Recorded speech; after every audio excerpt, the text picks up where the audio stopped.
안녕하세요. 빈집과 빈 땅을 찾아다니는 떴다전 전재혁입니다. 제가 지금 나와 있는 곳은 서울시 종로 사직동에 있는 사직 2구역 재개발 사업지입니다. 이곳은 그야말로 서울의 중심지라고 할 수 있는데요. 서울을 상징하는 광화문 광장까지 직선거리로 1km도 되지 않아서 걸어서 10분이면 충분히 닿습니다. 이런 최상의 입지를 갖췄는데도 현재 이 지역에는 빈집이 100채가 넘습니다. 재개발을 추진한 지는 20년이 넘었는데 진척이 없는 사연은 무엇일까요? 사직 2구역은 2003년 재개발 사업 추진위원회가 생기면서 정비 사업이 시작했습니다. 진행은 순조로웠습니다. 2009년 정비구역으로 지정되고 이듬해 재개발 조합이 설립했습니다. 2012년 9월 486가구를 공급하는 내용으로 사업 시행계획을 인가받았습니다. 이듬해 10월 조합은 앞서 인가받은 사업 시행계획을 변경하기로 합니다. 조합원 의견을 듣고서 기존 계획보다 작은 넓이의 가구를 더 늘리려고 한 겁니다. 이때부터 사업은 멈춰버립니다. 조합이 변경안을 제출했지만 종로구청의 심사는 하세월이었습니다. 3년 반이 지난 2017년 3월 종로구청은 조합의 사업시행계획 인가안을 반려해버립니다. 그러자 서울시는 사직 2구역을 재개발 구역에서 해제해버렸습니다. 사업시행 인가를 받은 지역이 정비구역에서 해제된 것은 사상 처음이었습니다. 역사 문화 지역을 보존해야 한다는 서울시 조례를 마련하고 이를 적용한 겁니다. 당시는 서울시가 한양도성을 유네스코 세계유산으로 등재하고자 추진하는 과정이었습니다. 그러니 한양도성과 가까이 있는 사직 2구역을 개발하지 않고 보존해야 한다는 겁니다. 이윽고 종로구청에서 조합 설립이 취소됐습니다. 조합으로서는 날벼락 같은 일이었습니다. 법에서 보장한 조합원의 재산권 행사를 조례로 막아버린 것이고 게다가 이를 소급 적용까지 해버린 겁니다. 조합은 구역 해제와 조합 설립 취소는 부당하다고 서울시를 상대로 소송을 냈습니다. 2년 동안 힘겨운 소송을 이어간 끝에 2019년 4월 대법원에서 조합이 최종 승소했습니다.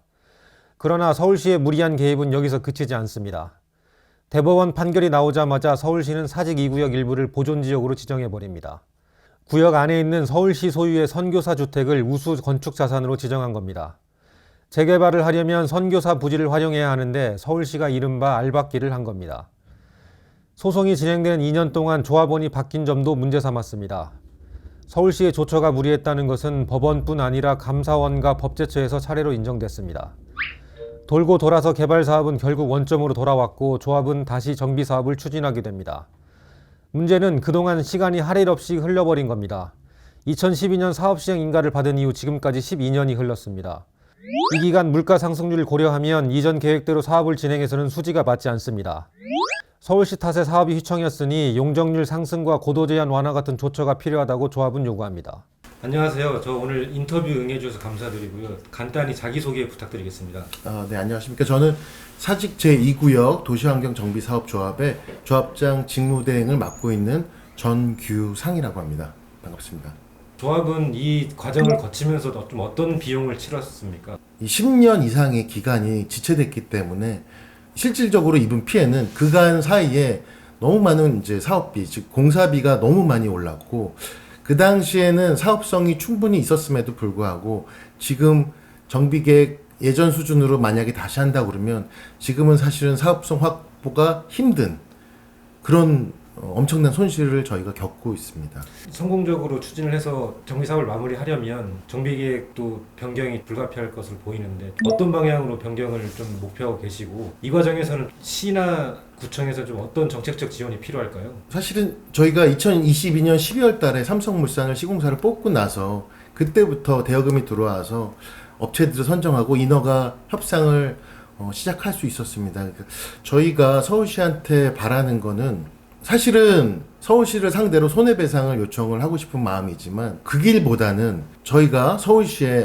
이제 양질의 주택을 공급함으로 인해서 서울시에게도 주택 공급이라는 장점을 주고 저희 또한 좀 더 많은 용적률과 층수, 일반 분양 세대수를 늘림으로 인해서 그간의 피해를 규제 완화로 보답을 받고 싶었어요. 그래서 작년 한 해 동안 서울시에다 요구한 거는 이제 층수 이제 완화하고 용적률 완화를 강하게 주장을 했었고 실질적으로 서울시는 지금 저희 인접해서 경희궁이라는 문화재가 있기 때문에 높이에 대해서 완화하는 되게 힘들어하는 상황이고 이제 1년 동안 협상한 결과 지금 자연경관지구가 저희 구역 내에 한 40% 이상 차지하고 있습니다. 그래서 자연경관지구 내에는 최대 5층까지밖에 못 짓는데 그 부분을 규제를 완화를 해주는 것으로 지금 얘기를 하고 있고 서울시에서는 충수에 대해서는 되게 부정적으로 생각을 하고 있습니다. 근데 사실은 과거에 조합은 서울시의 어떤 불법 위법 행위로 인해서 10년 이상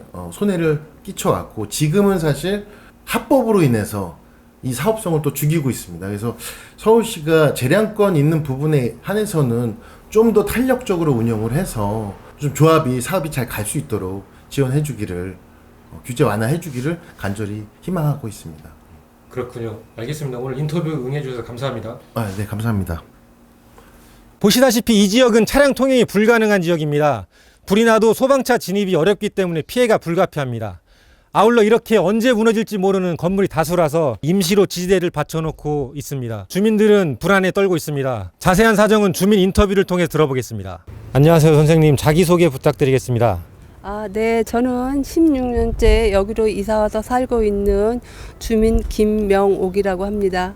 구역에 있는 집들이 많이 낡았습니다. 그런데 실제로 붕괴 위험이 있을 것 같고요. 뭐 비가 많이 오거나 눈이 많이 왔을 때 실제로 사고로 이어진 경우도 있었습니까? 비가 한 이틀 정도 오면은 이제 집이 하나씩 무너지는 거예요. 근데 이제 그게 지금 속도가 빨라지고 있어요. 또 작년부터 또 기후 문제도 있잖아요. 그래서 여기가 지금 사고가 생길 확률이 저는 제가 봤을 때는 한 90% 이상이라고 저는 보거든요. 만약에 올 같은 이제 여름 장마가 또 시작되면은 여기 좌측에 있는 거는 지금 우리가 이렇게 설마라는 생각을 가지시면 안 될 것 같아요. 굉장히 심각하게 대처하셔야 되고 그러셔야 될 것 같은 생각이 저는 듭니다.